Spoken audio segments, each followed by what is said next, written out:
Today we're talking about the one-handed backhand, and whether you're just starting to learn the one-hander or you're an advanced player that's looking to add a little bit more juice or a little bit more spin, this video is going to be helpful. You see, the three components of the one-handed backhand that most people struggle with that are also the most important is the unit turn, making sure that we're getting turned with the racket head up, straightening the arm, therefore the lag, and then controlling the non-dominant side of the body and the follow through. And that's what we're going to address today. So very quickly, let's get out of the way. We got to talk about the grip. And on the backhand, you want an Eastern backhand grip. It's very easy to think about.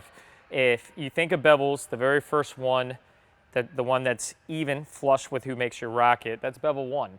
And then to the right for a righty, or to the left for a lefty, is bevel 2. Well, on an Eastern backhand, all your knuckles are going to be in bevel 2. So if you can read here, I can read Wilson, I take the racket, I grab it as if I was throwing a punch, knuckles are in bevel 2. This is going to give my Eastern backhand grip.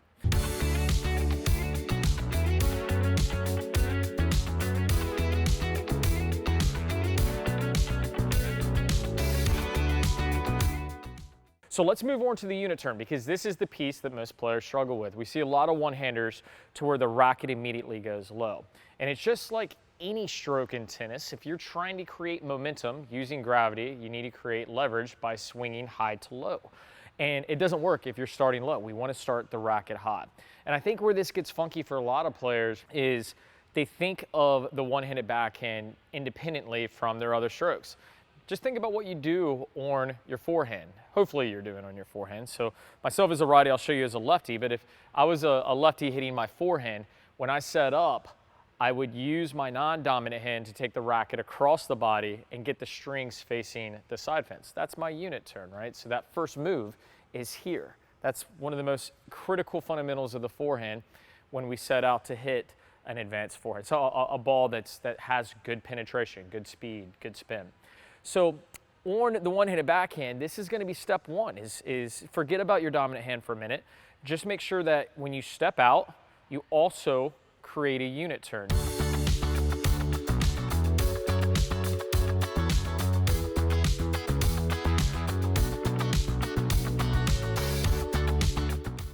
Now you can see here my index finger is pointed up.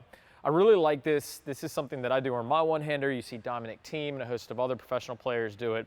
And what it does is it just kind of keeps the orientation of the racket up. All right, we want to have this racket head up. And so a great way to kind of get used to practicing this, you'll see this in the demo, is simply take the racket back with your non-dominant hand. And then as you're ready to hit the ball, the incoming ball, step in and grab it with the dominant hand and allow the racket to work out to contact. All right, and this is just going to build a habit of where you start creating that synergy with the non-dominant side of the body. So you turn, grab the racket, and let it go. All right, so the unit turn is absolutely critical. Now, after the unit turn, we've got to talk about the racket drop. Now, the racket drop also occurs with a particular footwork pattern. So if my first move is turning and getting the racket face out, what I also need to do is step in to create momentum, right? So as I step in, you'll see here that as I step in, the racket begins to climb. My elbow also goes up. And now as my weight shifts forward, just like your forehand, right? If you shift from your back foot to your front foot, on your backhand, you also want to shift from your back foot to your front foot. And as my weight shifts forward, I'm going to allow the racket to drop with both hands. All right, and this is a critical piece because a lot of times I see players start with the racket head up, and then what ends up happening is they abandon the racket with their non-dominant hand and they swing across their body, right? They're here and they lose that whole backward C, the roller coaster, that's actually going to build momentum to the ball. All right, so we got to make sure that we have these two things, all right? And quickly review, unit turn, right? Load weight from the outside foot to the back foot. This accentuates the coil, and then as you get the weight to that front foot, drop the hands together.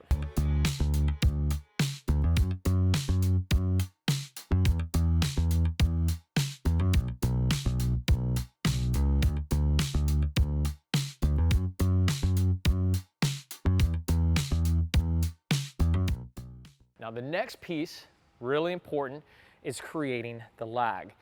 When you're first starting out with a one-hander, the tendency is sometimes to flip, right? You want to kind of swat at the ball this way, and that's a no-no, right? We want to keep the integrity of the lag by getting the slot pointed at the ball. And the slot is simply just the butt cap, right? You want to get the butt cap pointed to the ball.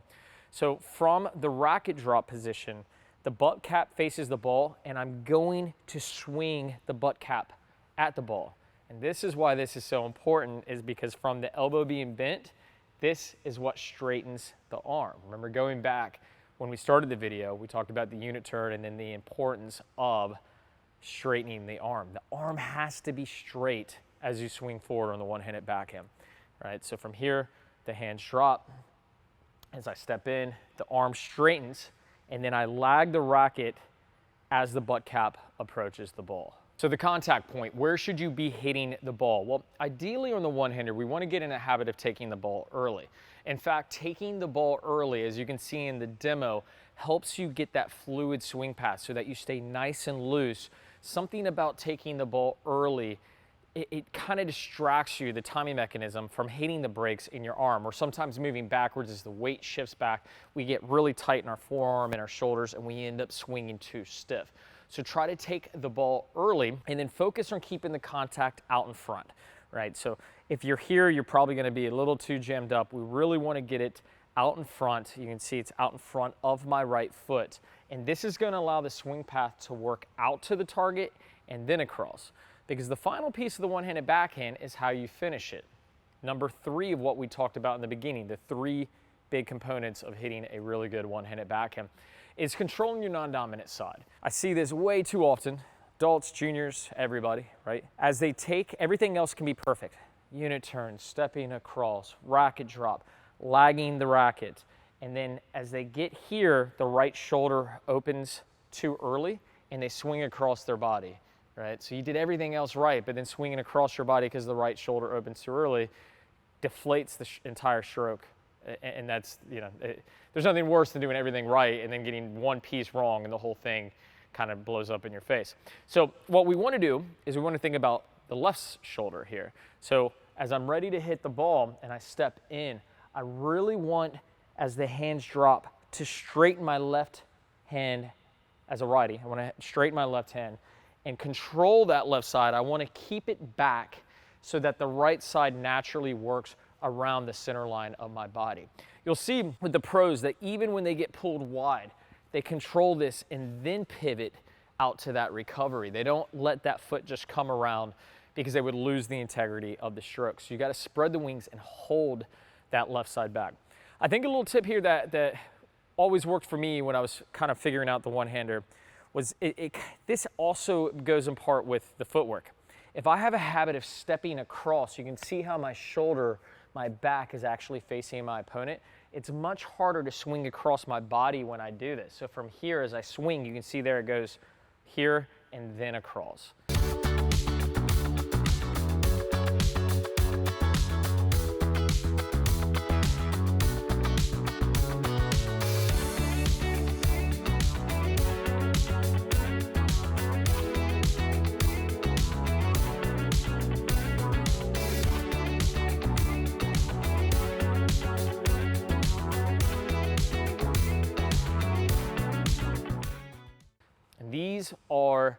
These are the fundamentals that you've got to put together. And let's face it, we all love the one-handed backhand.